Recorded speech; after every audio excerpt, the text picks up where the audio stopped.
Guys ಎಲ್ಲರಿಗೂ ನಮಸ್ಕಾರ. ನಾನು ನಿಮ್ಮ ಮೇಘನ. ಇಂದು ನಾನು ಇಡಗುಂಜಿಯ ಸಂಕ್ರಾಂತಿ ಹಬ್ಬದ ವಿಶೇಷತೆಯನ್ನು ನಿಮ್ಮ ಮುಂದೆ ತಂದಿದ್ದೇನೆ. ಗಾಯ್ಸ್, ಇದು ನಮ್ಮ ಇಡಗುಂಜಿಯ ಮಹಾಗಣಪತಿ.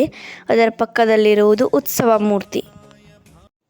ಇದು ಉತ್ಸವ ಮೂರ್ತಿಯನ್ನು ಅಮ್ಮನವರ ಮನೆಗೆ ಕರೆದುಕೊಂಡು ಹೋದ ವಿಡಿಯೋ. ಅಮ್ಮನವರ ಮನೆಯಲ್ಲಿ ಉತ್ಸವ ಮೂರ್ತಿಯನ್ನು ಒಂದು ರಾತ್ರಿ ಕೂರಿಸಲಾಗುತ್ತದೆ. ನಂತರ ಅಲ್ಲಿ ಮಹಾಮಂಗಳಾರತಿ ನಡೆಯುತ್ತದೆ. ಮಾರನೇ ದಿನ ಅಮ್ಮನವರ ಮನೆಯಲ್ಲಿದ್ದ ಮೂರ್ತಿಯನ್ನು ಗ್ರಾಮದ ಕೆಲವೊಂದು ಮನೆಗೆ ಕರೆದುಕೊಂಡು ಹೋಗಲಾಗುತ್ತದೆ. ಈ ರೀತಿ ಚಂಡೆ ವಾದ್ಯದೊಂದಿಗೆ ಪಲ್ಲಕ್ಕಿ ಉತ್ಸವವನ್ನು ಮಾಡಲಾಗುತ್ತದೆ. ಆಗ ಪ್ರತಿಯೊಬ್ಬ ಮನೆಯವರು ಪೂಜೆಯನ್ನು ಕೊಡುತ್ತಾರೆ. ಈ ರೀತಿಯಾಗಿ ಪೂಜೆಯನ್ನು ಕೊಡಲಾಗುತ್ತದೆ. ನೋಡಿ ಗೈಸ್, ಉತ್ಸವ ಮೂರ್ತಿ ಬರುವ ದಾರಿಯಲ್ಲಿ ತಳಿರು ತೋರಣ ಹಾಕಿ ಕೆಳಗಡೆ ಸಗಣಿಯನ್ನು ಒಡಗಿ ರಂಗೋಲಿಯನ್ನು ಇಡೋ ಪದ್ಧತಿ ನಮ್ಮ ಕಡೆ ಇದೆ.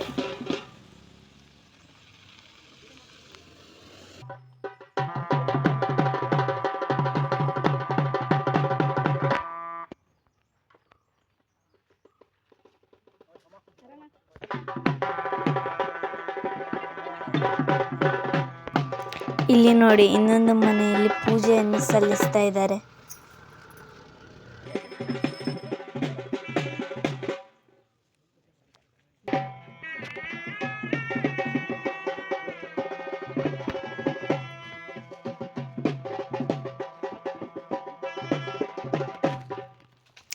ಈಗ ನಮ್ಮ ಮನೆಯಲ್ಲಿ ಪೂಜೆಯನ್ನು ನಾವು ಕೊಡ್ತಾ ಇದ್ದೇವೆ ಗಾಯ್ಸ್.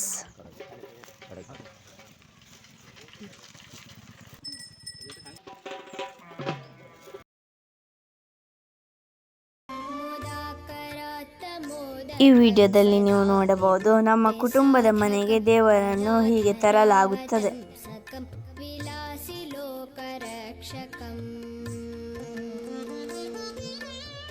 ಇದು ನನ್ನ ದೊಡ್ಡಪ್ಪನ ಮನೆಯಲ್ಲಿ ದೇವರನ್ನು ಕೂರಿಸುವ ವಿಡಿಯೋ.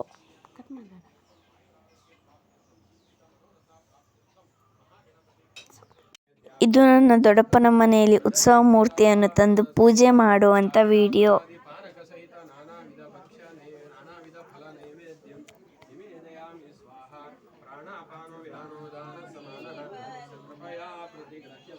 ಸಮರ್ಪಿತ ನಾರಿಕೇಳದಂಡ ಕದಲಿ ಫಲಾದಿ ನಾನಾವಿಧ ಫಲ ನೈವೇದ್ಯಂ ವಿಸರ್ಜಯಾಮಿ ಮುಖವಾಸನಾರ್ಥೆ ತಾಂಬೂಲಂ ಸಮರ್ಪಯಾಮಿ. ಹಾಗೆ ಪೂಜಾ ಸಂಪೂರ್ಣಾರ್ಥೆ ಸುವರ್ಣ ಪುಷ್ಪ ದಕ್ಷಿಣಾನ್ ಸಮರ್ಪಯಾಮಿ.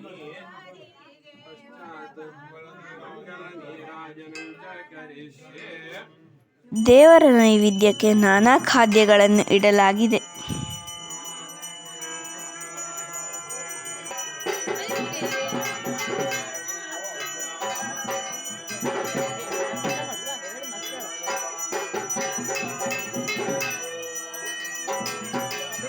ಈಗ ನೋಡಿ ಗೈಸ್, ಈಗ ಮಂಗಳಾರತಿಯನ್ನು ಮಾಡ್ತಾ ಇದ್ದಾರೆ.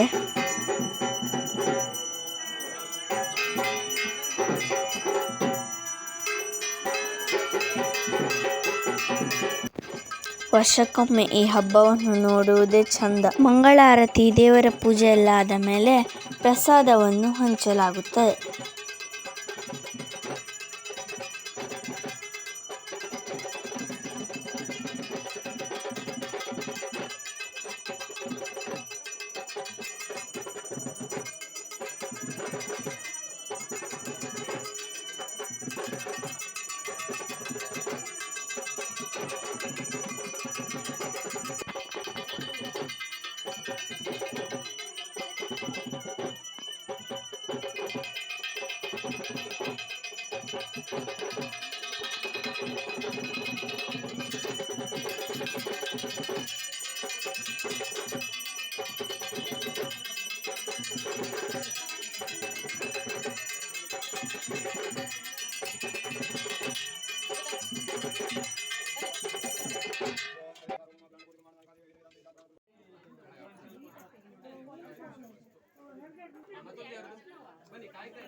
ಇದು ಮನೆಯಲ್ಲಿರೋ ಉತ್ಸವ ಮೂರ್ತಿಯನ್ನು ವಾಪಸ್ಸು ಪಲ್ಲಕ್ಕಿಯಲ್ಲಿ ಕರೆದುಕೊಂಡು ಹೋಗುವಂತಹ ವಿಡಿಯೋ.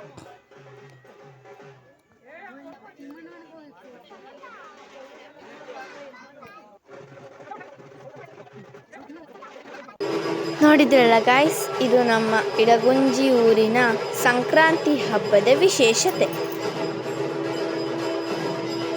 ಹಾಗೆ ಇಡಗುಂಜಿ ಜಾತ್ರೆ ಜನವರಿ 25ಕ್ಕೆ ನೀವೆಲ್ಲರೂ ಬಂದು ಸಹಕರಿಸಬೇಕು. ಹಾಗೆ ಮುಂದಿನ ವಿಡಿಯೋದಲ್ಲಿ ನೋಡುವ. ಟಾಟಾ.